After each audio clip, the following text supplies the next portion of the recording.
A paz a todos, Deus abençoe a sua vida. Estamos aqui de volta com o estudo acerca das Escrituras, ou chamado também na teologia de bibliologia. Hoje iremos falar rapidamente acerca da formação do cânon. O que significa isso, pastor? É a formação dos 66 livros da Bíblia Sagrada. Como estudamos já, são 39 livros no Antigo Testamento e 27 livros no Novo Testamento. Então é importante você compreender isso de uma maneira mais simples, mais sucinta que eu irei falar, mas é importante você compreender isso porque às vezes alguém vai te questionar e você não vai saber. Porque existem muitas pessoas de muitas religiões ou que não conhecem a palavra de Deus, não conhecem o cristianismo. Essas pessoas chegam para você e falam: a Bíblia Sagrada é apenas um livro. É um livro como qualquer outro livro de história. E não é. E isso a gente vai estudar isso hoje, porque, só lembrando, a Bíblia Sagrada, até hoje, é o livro mais vendido em toda a história do mundo. Não existe um livro que foi mais vendido e é vendido até hoje, por todas as gerações, teve contato com a Bíblia Sagrada. É o livro que mais vem influenciando pessoas. E então é importante você compreender que a Bíblia Sagrada, ela é sim um livro constituído por Deus, inspirado pelo Espírito Santo. Então, a formação do cânon é algo extremamente importante para você compreender o que você carrega debaixo dos seus braços, o que você compra, o que você tem no seu celular, essa Bíblia que você baixou no seu celular, esses versículos que você coloca. Então, é importante você saber como foi formado esse cânon. O que é cânon, pastor? A palavra cânon significa vara de medir, critério ou norma, lei. Isso significa cânon. Canonização significa tornar santo. Então é importante você compreender que os pais da igreja primitiva, a gente chama dos patriarcas da igreja primitiva, que são aqueles que vieram junto ali com Paulo, após Paulo, Pedro, ali no ano 100, 200, 300 depois de Cristo.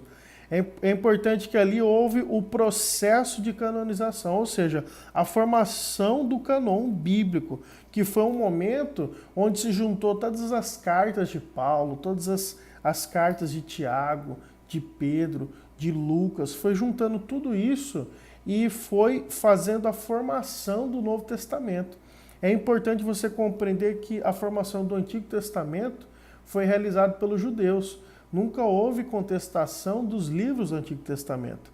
Só que ali, no Concílio de Trento, tentou acrescentar alguns livros no Antigo Testamento que nunca foram aceitados por nenhum judeu, por nenhum rabi, nenhum sábio judeu. E no Novo Testamento também houve essa formação por meio dos pais. Esses pais, eles foram se convertendo através das pregações de Paulo, de Pedro, de João, e eles foram posteriormente juntando esses escritos de todos os apóstolos, de todos os cooperadores de Deus, para a formação do Novo Testamento, que eram o quê? As doutrinas do Novo Testamento, as doutrinas de Cristo que foram formando e organizando as igrejas cristãs. Então é importante você compreender isso, que esse processo de duração durou alguns séculos, de 200 a 300 anos aproximadamente.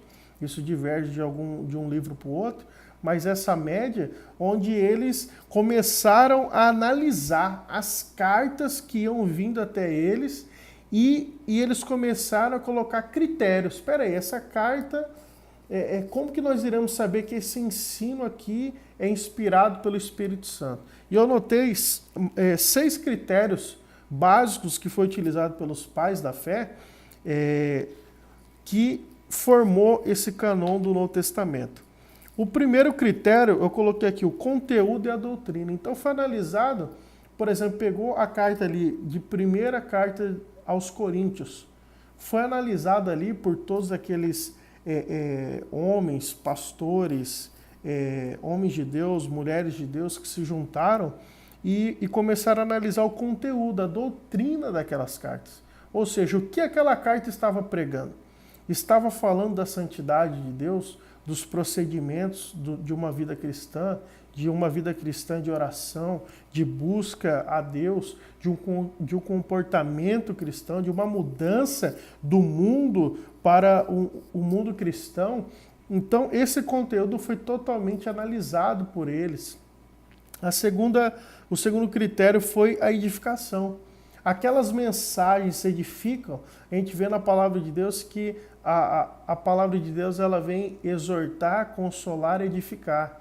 Então, eles analisaram essa edificação, o que isso traria de benefício, o que essas cartas trariam de benefício para uma mudança verdadeira, uma regeneração espiritual na vida dos cristãos. O terceiro critério foi a harmonia entre os livros.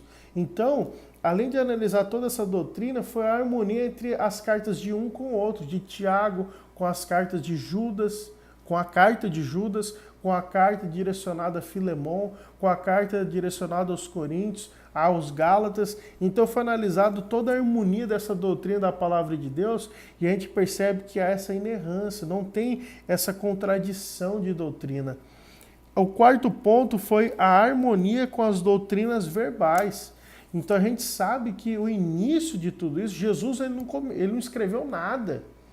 A doutrina de Jesus era uma doutrina verbal. Ele falava, ele pregava, ele ensinava, ele curava, ele expulsava os demônios.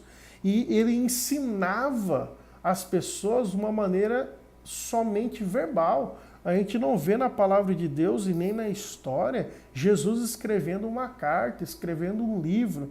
Então, Paulo, Pedro, todos eles também, inicialmente, eles recebiam as doutrinas de Deus, o Espírito Santo, e eles ensinavam, eles pregavam, eles conversavam entre eles oravam entre eles analisavam as doutrinas e pregavam.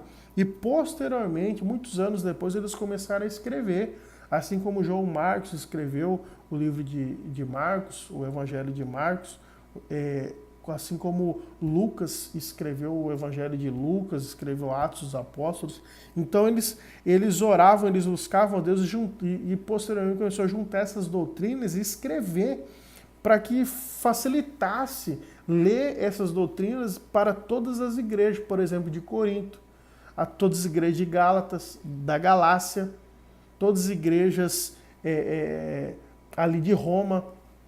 Então é importante você compreender que eles também analisavam essas cartas com as doutrinas que eles já sabiam por meio dos ensinos e pregações.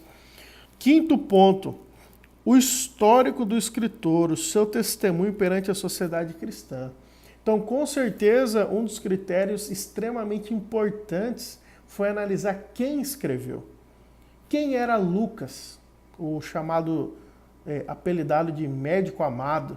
Quem era Lucas? Eles analisaram isso.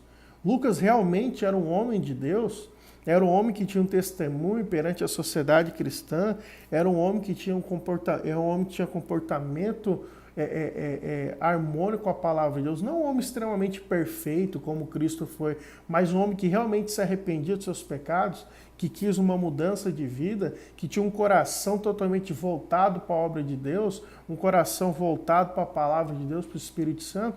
Com certeza esse critério foi muito utilizado, que é o critério de analisar quem está escrevendo.